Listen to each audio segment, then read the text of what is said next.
In the name of Allah, the most gracious and the most merciful. Assalamualaikum warahmatullahi wabarakatuh. Before introducing myself, I would like to ask one single question. Well, what if the fish that we consider as healthy are actually containing lots and lots of plastics?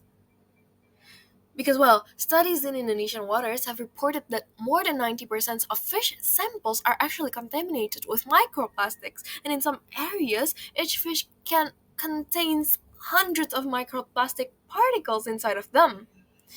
So the real question here is, are we actually eating those fishes, or are we also consuming plastic without even realizing it? Ladies and gentlemen, my name is Siti Mutmainnah Rahman. I'm a second-year veterinary medical student from the Faculty of Medicine, Universitas Negeri Padang, and on today's occasion, I would like to present to you my idea on marine detox system, an integrated microplastic filtration towards contaminant-free marine fish in Indonesia. As we know, Indonesia is one of the richest maritime countries in the world. We have thousands of islands and an abundant marine biodiversity and a huge fishery potential. But at the same time, Indonesia is also one of the largest contributors to marine plastic pollution globally. The second largest, to be more precise.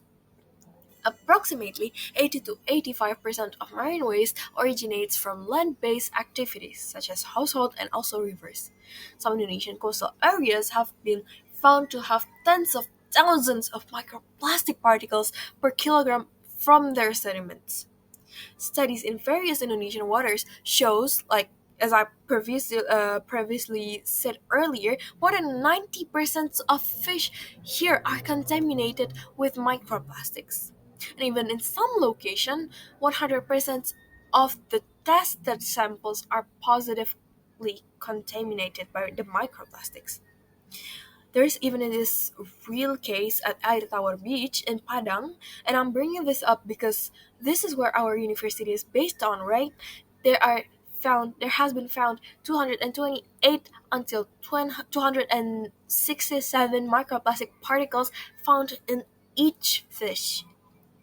The commonly found microplastics are shaped as zero point 0.5 to 1 millimeter fibers and fragments.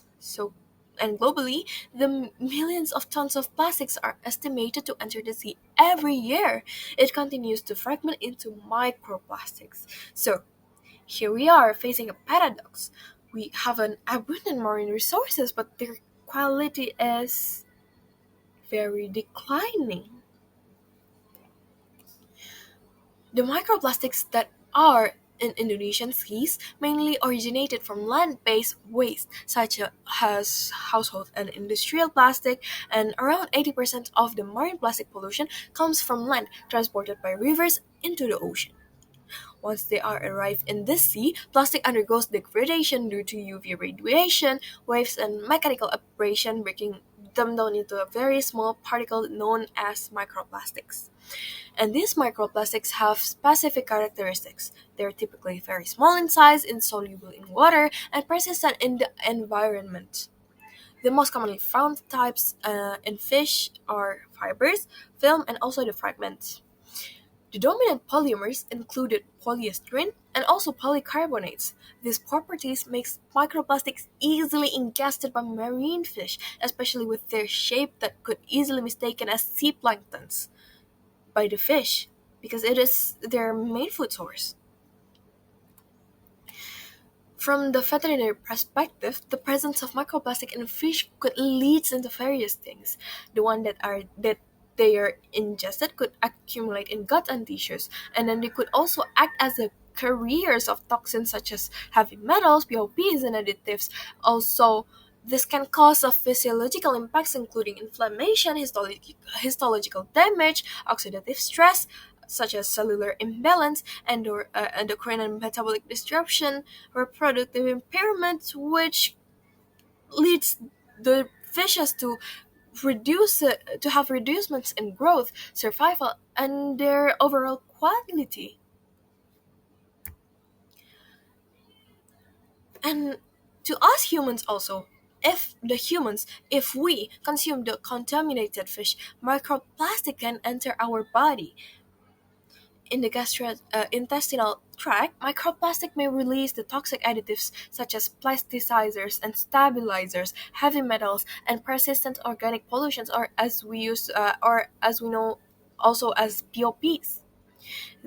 The potential biological effects of these can cause into oxidative stresses because of the imbalance of cellular homeostasis, chronic inflammation in tissues, cell damage, apoptosis, and possibly genotoxicity, endocrine disruption, affecting hormonal balance, and also these small particles could also possibly cross the biological barriers, such as intestinal epithelium, leading them to the bloodstream, and they could potentially distribute to organs such as liver, lungs, and possibly brain.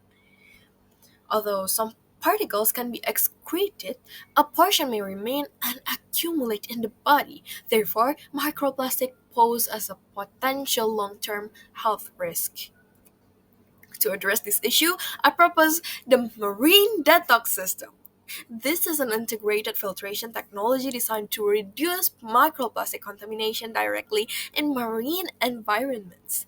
The core components are consist of adaptation from various successful technologies such as magnetic composed particles and adaptive marine collection unit, or the CBIN, as that has been successfully used in Australia. The goal here is not only to clean the water but also to improve the quality and food safety level of the fish so the humans could consume more nutritious fishes and could improve to our health also. Well, let me walk you through the general mechanism of this system. First of all, the process begins with the injections of magnetic composites particles into the seawater. These particles have a magnetic core, iron trioxide, which is coated with biopolymers such as chitosan, gelatin, or silica, and this coating ensures stability in seawater and provides them active binding sites. Next, these particles interact and bind with microplastic. This interaction occurs through multiple forces, including electrostatic forces, hydrophobic interaction, van der Waals forces, and hydrogen bonding. The efficiency of this process depends on the surface properties of both particles. So the third one is the heteroaggregation process, where microplastic attach to the magnetic particles and form larger aggregates. This step is influenced by environmental factors such as salinity, pH, ion concentration, and also contract time. Fourth, the aggregates are manipulated and separated using an external magnetic field. This field directs the particles towards a collection zone, allowing selective removal without disturbing marine organisms. So, next one, the collected aggregates would enter a collection and filtration unit using a modified semen system.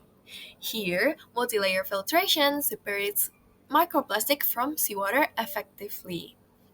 And finally, the system is optimized using AI assisted control. The sensors would continuously adjust magnetic strength and water flow, ensuring high efficiency while minimizing ecological disruption. So, overall, the system combines physical, chemical, and intelligent control to remove the microplastics from the marine environments efficiently. Well, you might be questioning what happens next after we successfully collect all the microplastics? Are we just creating another pile of waste? Because if we only collect it without proper management, it could simply become a new environmental problem. But worry not, we already prepared a follow up solution. The accumulated microplastics will processed periodically using a conversion method, specifically through pyrolysis to transform them into a fuel. So instead of becoming a waste, these plastics are converted into valuable resources. The collected microplastic are not discarded but processed further into useful energy through a conversion process. Before entering the main process, the waste undergoes several pre-treatment steps.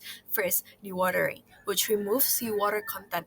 then drying to optimize thermal process, and then size homogenization to ensure uniform particle size for efficient processing. Well, after that, the material enters the pyrolysis stage. This process operates at around 300 to 600 degrees Celsius in the absence of oxygen. Through this process, long polymer chains and plastics are broken down into simpler compounds in a mechanism known as thermal cracking.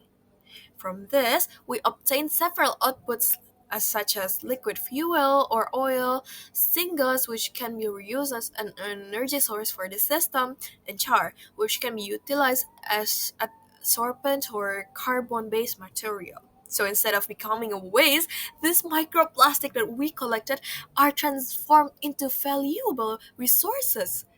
This supports this approach supports a circular economy concept where waste is not the end of the product but becomes a new resources. With the implementation of this system, we can expect several important environmental improvements such as reduction of microplastic concentration in water column and a lower pollutant load in marine ecosystem, improved water clarity and quality, decreased contamination along the food chain, and supports the long-term ecosystem resilience. With cleaner marine environments, the benefits directly extended to the fish health. First, there is a reduced ingestion of microplastic, meaning the fish are less likely to consume these particles, and this also leads to a lower accumulation of toxic substances that are usually carried by microplastics, such as heavy metals and harmful chemicals. As a result, fish shows improved physiological condition, including better digestion and metabolism, as well as a stronger immune response. In addition, the nutritional quality of fish is also enhanced. They tend to have higher protein quality and improved levels of essential fatty acids. Ultimately, this results in seafood that is safer and healthier in nutrition for human consumption. So, when we talk about healthier fish, we're not just talking about biology. We're actually talking about something much, much bigger because when the fish are cleaner, safer, and more nutritious, this doesn't only impact our consumers, it also directly affects the economic value of our fisheries. And this is where the impact of the system becomes even more significant. From an economic perspective, improved fish quality means higher market acceptance, especially in international markets with strict food safety standards. This opens greater export opportunities and strengthens Indonesia's competitiveness as a global seafood suppliers. At the same time, the conversion of collected plastic would into fuel would create an additional economic stream. Instead of being a cost burden, waste become a resource that can regenerate energy and value. So overall, the system not only protects the environment and improves the public health, but also supports economic growth and sustainability. And to wrap up this idea, marine detox system holds a strong potential for further development as a scalable and adaptive technology for large-scale marine pollution control. Future advancements may include integration with Internet of Things, based monitoring system for real-time water quality assessment, optimization of magnetic materials for higher selectivity, and enhancement of AI algorithms for more precise detection and minimal ecological disturbance. So, expansion into a network system across coastal and offshore regions could significantly uh, improve its environmental impact. Overall, marine detox system represents an innovative and holistic solution to microplastic pollution in marine environments by simultaneously addressing environmental remediation, improving fish quality and safety, and generating economic value through resource recovery. The system supports sustainable fisheries, public health, and also circular economy development in Indonesia. In the end, this is not just about cleaning the ocean. It is about protecting what we eat, safeguarding public health, and restoring the true value of Indonesia's marine resources. Marine system represents a step forward where innovations meet sustainability, and where pollution is no longer at the end, but the beginning of new opportunities. Because cleaner ocean doesn't only mean a better environment, it means a better future for all of us. Thank you. Wassalamualaikum warahmatullahi wabarakatuh.